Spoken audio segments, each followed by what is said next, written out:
In the heart of Saint Denis, the most civilized city in Red Dead Redemption 2, there's a darkness that most players never see. Hidden in plain sight on the walls of alleyways, there are cryptic drawings, a cross, a shield, a horse, a knife, 5 symbols carved into the stone by someone who did not want to be found. This is the trail that leads to the vampire of Saint Denis, and after almost 8 years, most players still have not connected every piece of the puzzle. The vampire hunt begins with the clues. 5 specific locations across Saint Denis, each marked with a strange symbol. These are not random. Each symbol corresponds to a tarot card. The cross is the Pope, the shield is strength, the horse is the chariot, the dagger is justice, and the final symbol, the hourglass, is time. Someone in Saint Denis is leaving tarot readings on the walls, and the message is clear. A vampire walks among you, and time is running out. To trigger the encounter, you must find all 5 markings between midnight and 4 a.m. The game does not tell you where to look. There is no quest marker, no journal entry. You simply have to know.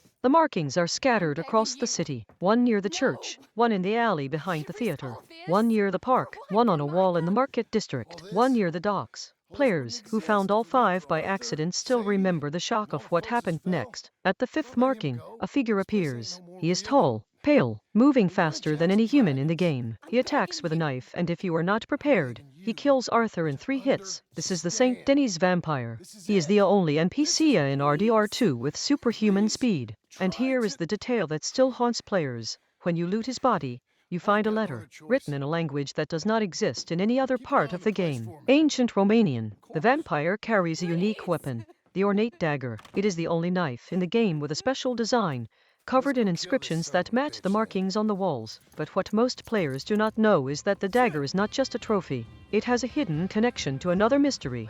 If you take the dagger to the strange man's cabin in West Elizabeth, the portrait on the wall changes. The vampire and the strange man are connected, and the dagger is the key. Newspapers in Saint Denis mention strange occurrences, bodies found with bite marks, citizens whispering about a night creature. The game builds the vampire legend through environmental storytelling. NPCs in the Saint Denis saloon talk about a pale man seen near the cemetery. 1 drunkard swears he saw a man drink blood from a rat. Rockstar buried the vampire in layers of world building that most players never read. The real-world connection makes this even more disturbing. Saint Denis is based on New Orleans, and New Orleans has the most famous vampire legend in American history, the Rougarou, the werewolf vampire of Cajun folklore. But there is another layer. The building where the vampire spawns in Saint Denis was a real Masonic lodge in the 1890s. The symbols on the walls are real Masonic and Rosicrucian sigils. Rockstar did not just add a vampire. They built an entire